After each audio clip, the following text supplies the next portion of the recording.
So welcome to the next Lunch and Learn. We're looking at managing risk. Quite a significant topic in its own right, and we'll have a good look at what's involved here. But let's see what we're going to be covering, I suppose, first up in the process.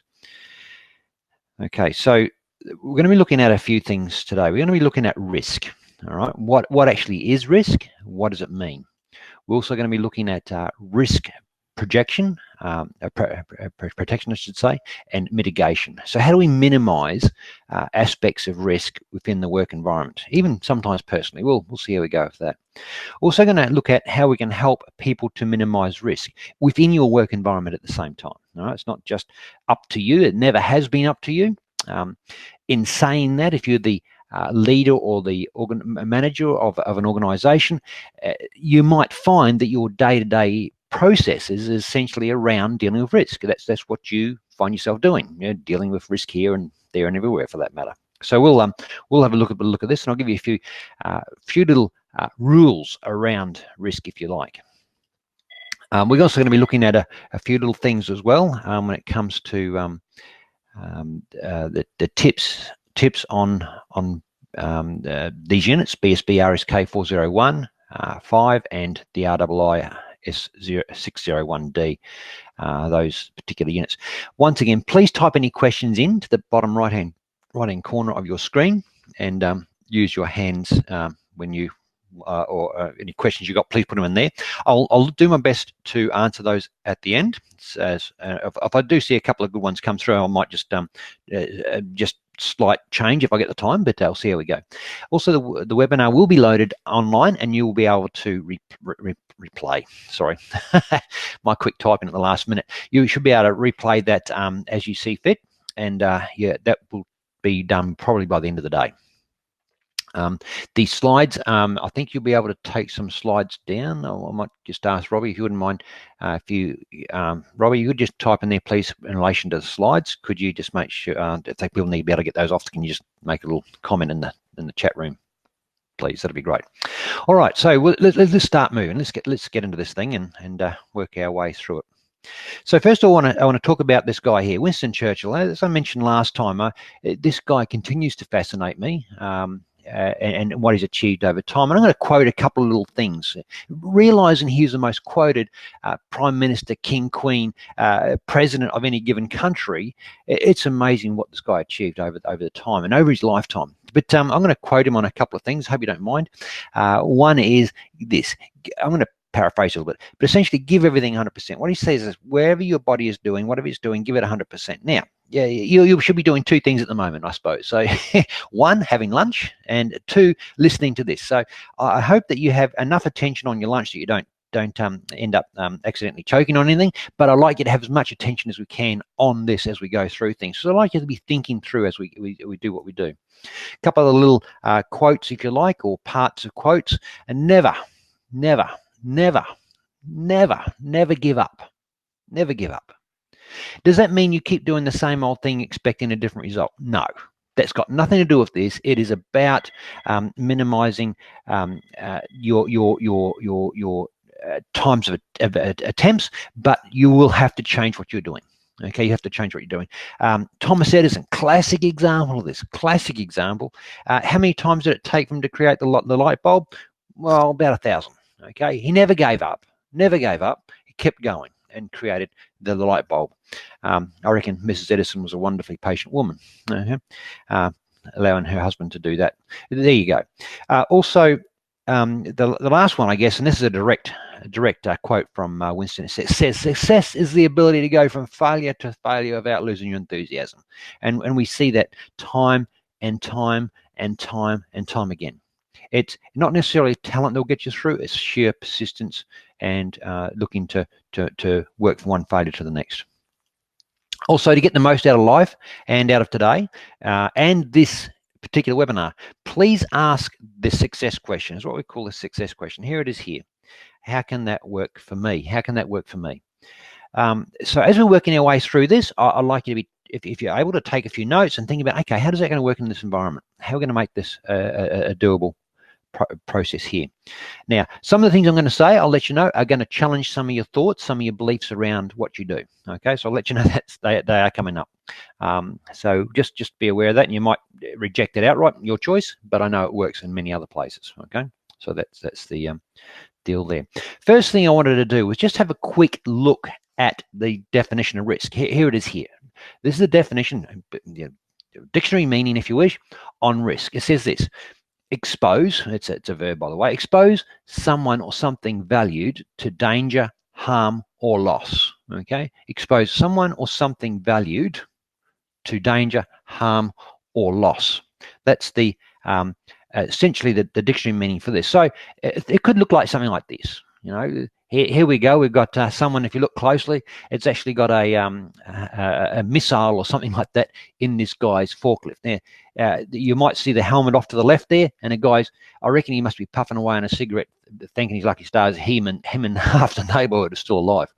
But it's fascinating, exposing people to harm or danger. And what people do. Here's another one, and I'm continually amazed at how people get themselves in a certain situation. Once again, extremely dangerous situation, high risk, possible harm or loss there. And here's another one, I guess an Australian one. It's how he managed to park his ute there. I got no idea, but he did a good job of that one. And some people. Yeah, accidents do, I guess, happen. I don't know if I like the word accident. I sometimes wonder if it's a lack of concentration or whatever it may be, skill. But I sometimes wonder. But sometimes just people want to just, push all the boundaries. And here's one here. I think highly risky. I wonder if this guy's still got his head or he's still doing this particular show. I got no idea. But it's amazing what people will do sometimes, and it surprises me time and time again. So looking at things like your workplace risk. When we're talking about that, we had that risk, the definition saying, okay, we're exposing ourselves to harm or loss. That's what it is. Okay. So in the workplace, what does that really mean? Well, I guess there's a few ways to look at it, but I don't mind this little definition here. It's this one here. It's an obstacle. Workplace risk is an obstacle that can impair or impact on the desired outcome. And you go, well, yeah, okay, that makes sense. But I would like you to broaden your thinking around risk from being purely about workplace health and safety, and think about all the different aspects of risk that are involved. Well, we did a few safety issues previously on the previous screen, but it broadened it out to all kinds of aspects within what you're doing. Okay, so in which case then the workplace risk is an obstacle that can impair a desired outcome, which is essentially what, as a supervisor, leader within the organization, manager, you will find yourself doing on a day-to-day basis. True? Okay. So probably the next thing I was hoping to do is give you an indication of how prevalent this can be. And it's quite simply the fact that if you look at what standards have come through over the years, there's whole risk management standards. We've got a couple of current ones, and these have been integrated and updated and so on and so forth. The guidelines, Australian standards, ISO, international standards, okay, 31,000, that's done in 2018. That was recently done up from, I think, 2010. Okay, we also have business continuity, managing disruption-related risk, and Australian standard and New Zealand standards, 50/50, 2010. But I love the way that this little diagram shows how risk is dealt with on a day-to-day basis. Now, some of you here will deal with risk on a day-to-day basis. Some will deal with it on a hour-by-hour basis. Some of you will be dealing with this on a minute-by-minute basis. And to a degree, you're thankful when you finally get home at the end of the day and get the chance to just rest your mind. All right. But I love the way this little diagram works. Okay, we have the two outside components. We've got communication and consultation. That's on the left. On the right hand, we've got monitor and review. Everything is sandwiched between those two. All right. So all aspects of risk. We establish the context in which the risk identifies or has been worked within. We identify the risks that are appropriate. We analyze the risks. We evaluate the risks. And where appropriate, we may even treat the risks. And now you might say, well, why wouldn't you treat them up front? Well, we'll talk a little bit more about that as we go. But I'd like to just give you some little bit of indication of some of the different kinds of risks that you'd probably be dealing with on a regular basis. And it's important to broaden your thinking around this, because some of it, in a lot of cases, a lot of it, you are dealing with this automatically. You're not even realizing what you're doing to a large degree. So risks can include many different things. The weather, nature can be a risk in certain areas. Public relations, that's a risk. Okay, what people are thinking about you and your organization. Things like industrial relations, there's certainly a risk as well. Poor supply of materials, that could dramatically reduce the workflow within your organization. Poorly skilled people. Now, I'll get you a little thumbs up, if you don't mind. Thumbs up for those who have struck that last one. Poorly skilled people. Now, a little thumbs up for that one, if you don't mind. Yep, a couple. Okay. Aren't they wonderful to deal with? I mean, it certainly, thanks for that, folks. You can pop your thumbs down. So they certainly push your boundaries. When we've got one other process we just want to deal with, I suppose, safety and health. That is a significant risk within any given work environment, simply because it has the most a bite, if you wish, to it. Okay, so for instance, if you handle that badly and in an organization, there's a possibility you go to jail.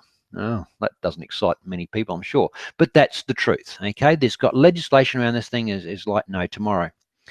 Now, I had one other aspect of risk which I wanted to bring in here. Now, I like to try and do as much as I can in relation to pictorials or images of this, and I'll give you the three aspects, the three parts I started looking at. One was, believe it or not, idiots. Okay, now you can put your hand up if anybody's ever had an idiot in their organization before, and that's not just poorly skilled. This one is an absolute idiot, someone who does stupid things at stupid times and to stupid and to other people, and to hurt themselves. Okay. So one or two had an idiot. Oh, isn't that exciting too? That puts you on there. Now, I had stupid. I looked at morons. I looked at idiots. Now, the scary thing. Thanks for that. The scary thing is I actually looked on the internet for a image of this, and you can Google these as well. And interestingly, this is what it came up. Check it out yourself. Within the top 10. Now, look, I'm not. I don't have an opinion on that. I don't know if that's true or not, but there it was in the top 10. So I looked at one, and I looked at one called Dumb. I looked at Dumb, an image there, and this one was the next one that came up there. And I thought, well, that's pretty dumb, but I thought, well, blow it. We'll have a little bit more less personalised one, if you like. And here it is. Here, someone that is an idiot or crazy or dumb or something like that. And there's one we come up with. So we'll use this a little bit, if you hope you don't mind. But I just thought that first one was rather interesting, having Trump there as the definition of rather funny.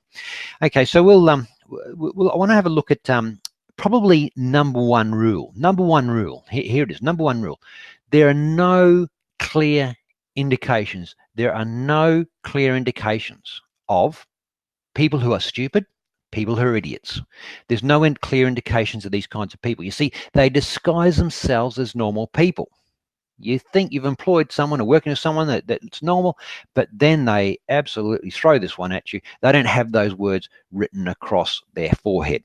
Okay, so just be aware. They come in all shapes and sizes, and they do not tend to deal with themselves or show themselves very well at all. But interestingly, they are often the cause of all their issues. And I want to also bring into this process, I suppose, the webinar today, is this guy here. Now, I spoke about him last time, but what he achieved and covered over the last little while is quite interesting. Now, just a reminder that 5 solid years, some 22 research fellows, you can see these guys in the bottom left-hand corner there, into a rigorous 1,100 organisation study, and further research since then. Basically up and from since 2001, it's just the research is this continuing process to basically cover one question and one question only. All right, this is his main question: what makes some organizations great while others average or fail? What makes a difference? And here's the books he's created on this. And why would I bring them in? It's surprising how he deals with risk here. It's amazing how it comes across in all aspects of these books. Can I strongly suggest you read them? Now, if you're not a big fan of reading, you do a bit of traveling, I strongly suggest you grab the audio on that, and like 20-something bucks, I mean, whatever. And it is fantastic, the information. It's not some university lecturer, some person rabbiting on about how well they did things. This is empirical, rigorous study, statistical study. It's a pretty serious bit of gear, right? So I think it's extremely important for you to understand what this guy's done over the time.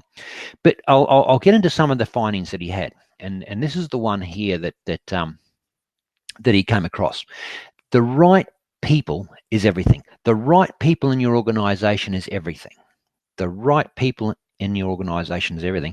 I'm going to add a little bit more to what he said there based on this. He said this: becoming excellent at picking the right people will dramatically reduce your risk. You will be surprised at how little you have left to do in your day-to-day if you have the right people in place. And I can hear some of you saying, well, that Shane, that's wonderful, that's fantastic, but they are the hardest people to identify. That's exactly right. That is exactly right.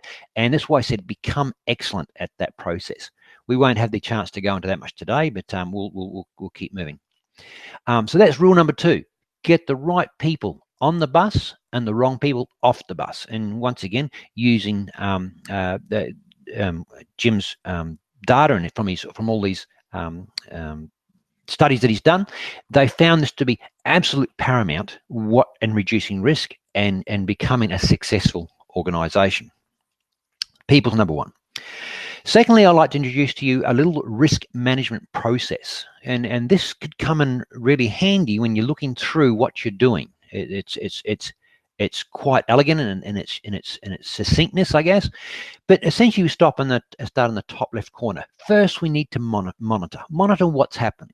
Monitor what's happening in the process. Identify the things that will cause issues, possible harm, as we mentioned before, things that can impair the final outcome. We evaluate those things, and as I mentioned before, we may decide to treat some of them. Okay, we may decide to live with some of them. We'll see how we go, but it's a matter of continually monitoring, continually evaluating, identifying the processes, and when appropriate, treating some of them. Sometimes a treatment can be too onerous, and we just got to be careful we don't get too much into that. So how do we identify risks? How do we go about doing that? Well, I guess there's a number of ways. One, operational or strategic meetings are wonderful ways to identify risks within an organization. Now, if you're not doing that as part of the leadership within an organization, I strongly suggest you start doing that. It helps to clearly bring into your perception the kinds of areas that could be an issue. Other ways could discuss with your client. It's surprising what people will say.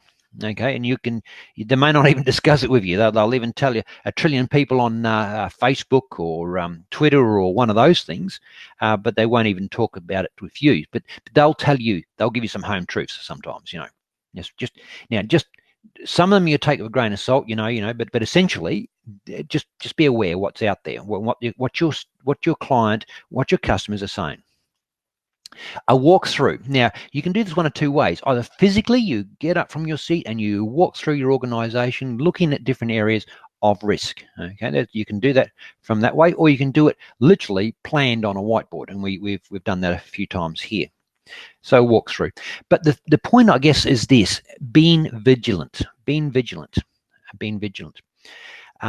Always on the lookout for areas that could be of concern, of risk. And we talked about some of those ones.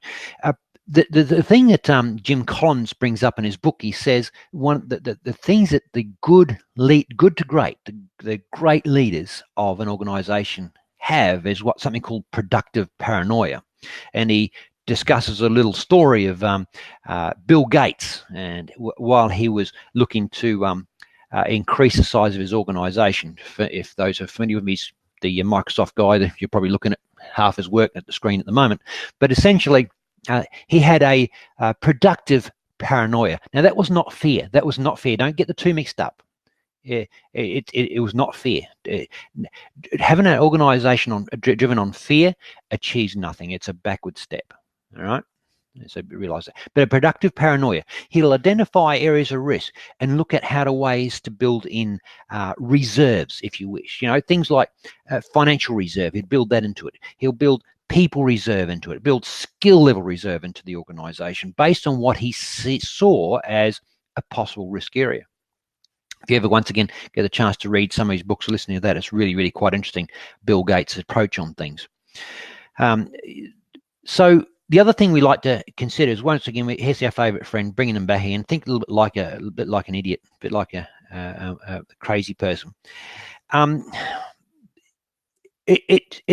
have story after story, and unfortunately not a lot of time to do it right now, but of things that happen in places like New South Wales, where an idiot would come into the organisation and cause enormous amounts of angst within that organisation, to the point of having to go to court and all sort of wonderful stuff. So thinking about what idiots may do, you know, can often be a little way to help identify risks within an organisation.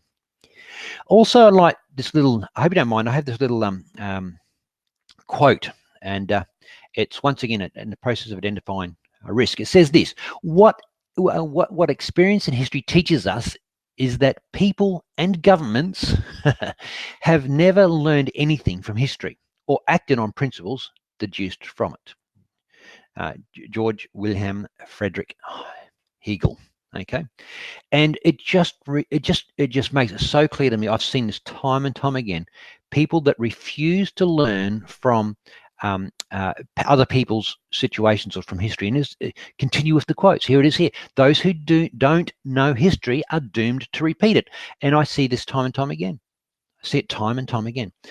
There are ways to help you to learn and have that lesson stay learned, okay, which help you with this. And I want to show you a little thing called a risk register. It's a cool little document. It doesn't need to be highly descriptive, but it's a cool little document, and a lot of organizations use it, and I strongly suggest you might want to consider this. It's a little bit more involved, but essentially on the left hand side you've got your risk opportunity that you identified, the details of that particular thing, the risk category it holds itself in, the effects of consequences, likelihood and consequences of those, gives it a rating, and then also, more importantly, the control that was put in place when that risk was identified. Now, a lot of construction organisations use this sort of thing, and I would like to introduce that to organisations that deal more with people. All right, it's a great little tool. It helps people who not to forget and to consider this regularly. It's actually a live document in a lot of organisations, especially in construction. All right, it's a live document. It's continually being looked at, continually being used, and helps people not to fall victim of not knowing history. Okay, great little document. And once again, for those who are doing those units, there's a little bit there in the task 123 and 504, 501, and those task numbers. You'll see aspects of this there. All right? So that's rule number 3. Okay, realize that people don't learn from history. It's time to write it down. Time to write down. We've got the capabilities now to store lots of information. Also, once you've identified the risk, I love this little thing, and I just wanted to bring it in because I think it's fantastic. Little aspect here that's the analyzing of risk. You'll notice there's 4 components that this particular risk matrix deals with: people, reputation, business process systems, financial. You could put workplace health and safety because that is a high risk area in there as well. But it gives you an indication that it's actually not too bad. It determines the consequences, has in place the organization's risk matrix. By the way, another little tip on this one: make sure that no one else in your organization is using risk matrices that are outside your organization. This little multicolored thing at the bottom, if you wish, okay? Because if they do, they're now taking on other people's appetite for risk, not your own. Okay, this is being essentially researched by your organization. Continue to use that, because that's anything. See that green part and that red part can sway either way. You know, it could be more red, and less green, more green, less red. So just be careful of that. So I really do like that, and you can actually see that one there on the internet. It's quite a good little one. I think it's still there, but a fantastic way to look at all aspects of risk here. Once again, that takes care of part of those assessments that you're doing there. So moving on, treating risk, or in some case, maybe just monitor if the risk is not critical. I sometimes think that people go overboard. They find a risk and they go, oh, we've got to fix it, we've got to fix it, we've got to fix it. No, let's just hang back a bit. If it's not critical, it's not causing significant harm, do we need to spend a lot of attention on it? Okay, I think sometimes people get a little bit caught up on that. One of the biggest ways to draw attention to a risk is mention it's workplace health and safety. Okay, and that will draw attention to a risk. And people use that; they end up being like a Chicken Little, running around. The workplace health and safety is falling. The workplace health and safety is falling. It's that kind of concept sometimes. But when treating risks, we can do a number of things. We can mitigate that risk in some form and/or control it. And some of the control mechanisms, as is brought to us by Dorfman, he talks about a toleration. That's what I was talking about there. Maybe just tolerate. We retain the risk. We monitor it, see if it's still something that's okay. We can treat it through some form of mitigation. I'll give you a little tool later for that one. We can terminate the risk through elimination. Well, once again, we'll see a little bit about that as well. And transfer the risk, buying insurance. Insurance isn't too bad. Or, if necessary, transfer that risk through some sort of contractual arrangement, subcontract you if you wish. And that four little T's to remember there. But one thing I do love is this little thing here. It's a hierarchy of controls. Now, I've stolen this essentially out of workplace health and safety, but I am surprised how flexible this little tool is in dealing with lots of different aspects of risk. Okay, so quite often people will look at this and go, okay, how can we deal from this from a not a safety perspective, but maybe from an environmental perspective, a quality perspective, a public relations perspective. Now, you won't be able to use the PPE at the end, but essentially, it's not a bad little tool. And I suggest you want to look at all your risk aspects in relation to that and in relation to treatment. One of the aspects here talks about administrative, and here's a classic example of administrative control. Please be safe. Do not stand, sit, climb, lean on zoo fences. If you fall, animals could eat you, and that might make them sick. Thank you. But it seems to be sometimes that people are so silly they will not even read the very things in front of them. Administrative control, good, but still there'll be people that do stupid things, jump over the fence and make the animals sick. So don't rely all so much on the administrative controls. Be careful with that. Be careful with that. Okay, as we're going through things. All right, okay, rule number 4 I want to bring to you. Minimizing risk. Minimizing risk through the following. Okay, minimizing risk through the following. Policies are great ways to minimize risk. The thing that comes along with those things are the procedures, processes that allow your people to follow to stop themselves getting into a whole bunch of trouble. Okay, those two things together are fantastic. All right. They're probably best. And once again, we're probably dealing with the ever so small portion of people that you might mishire that end up being idiots without showing themselves prior during the recruitment process. Other things to help you minimize risk. Perceptions. Okay, how can other people hurt themselves, or how can other people fall into some sort of risk area here? That's a good way to think things through. What I used to do and still do is when I walk into an organization, and sometimes in my own organization, I often come in here and I think of myself, say to myself, Shane, new eyes. And I look at all aspects, the workplace health and safety, environmental, our quality of work with new eyes. And that's what it takes. How does this look like with new eyes? It's really good. It helps you identify areas which are in some ways organizationally poor, at the same time helps identify the risks at the same time, which is really quite good. Just get used to doing that once in a while, once every couple of months. Just think to yourself new eyes as you walk through the front door, and it'll help identify things there.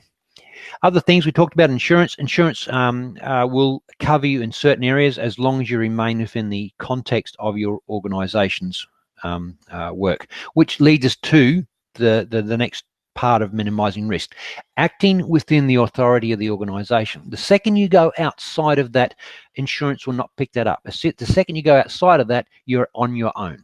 Okay, so just realize that that's the case, and just help to train your people sometimes to realize that as well. But one of the probably the last one I want to do is just do a quick reminder of rule number 3. All right, minimize risk. Minimize risk. In the case of a hiring mistake. Now, hands up just quickly. Who's ever done a hiring mistake? Just fairly quickly. Who's ever done a hiring mistake? Maybe you don't want to own up to that one. Maybe your boss has. In case of a hiring mistake, this comes directly from Jim Collins. He says this. Okay, fire quickly. Fire quickly.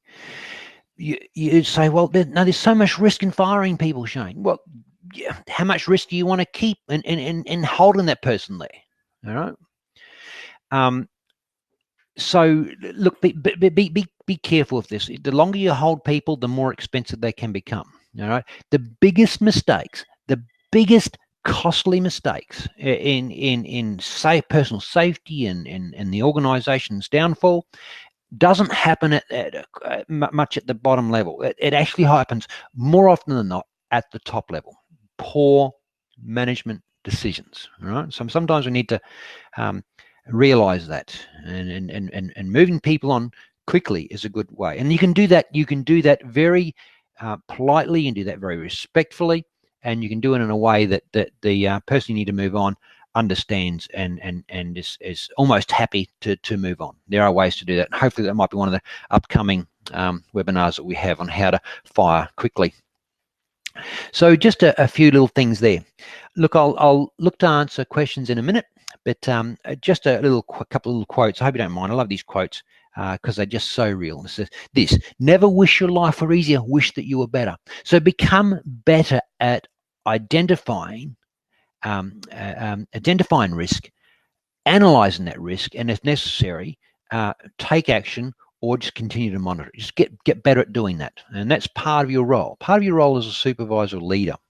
And work harder on yourself than you do on your job. Also, I hope you don't mind, I bring this one into it again because it's just so pertinent. Rarely do we find men and women who willingly engage in hard, solid thinking. There's an almost universal quest for easy answers and half-baked solutions. Nothing pains some people more than having to think. Look, folks, as leaders, as managers, can I strongly suggest you pick a time where you lock yourself away to do one thing and one thing only. That's to think. And that's to think.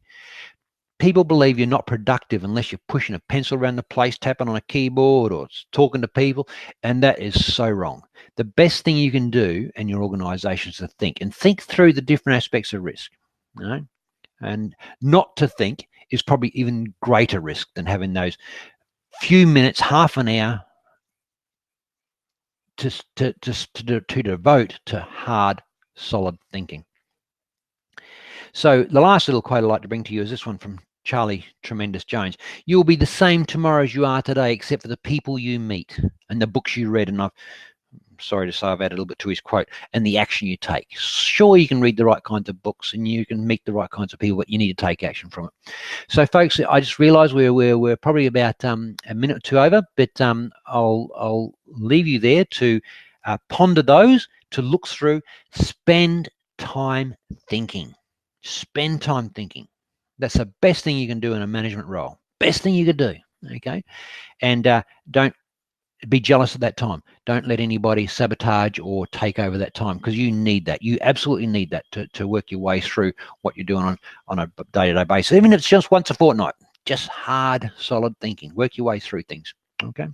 So, folks, thanks very much for joining us today. A bit of aspects on risk. I know it's probably a little bit high level, but I want you to realize one thing: get the right people from day one, and you will save yourself no end of issues. All right, get the right people, reduce risk dramatically. All right, thanks again, folks. We'll be, I think, next fortnight we have another one, and you will see that come out through the emails, just to make you aware of what the next next topic's going to be. All right. Once again, thank you for your time. I'll see if there's any questions, and if not, we will look to finish it here.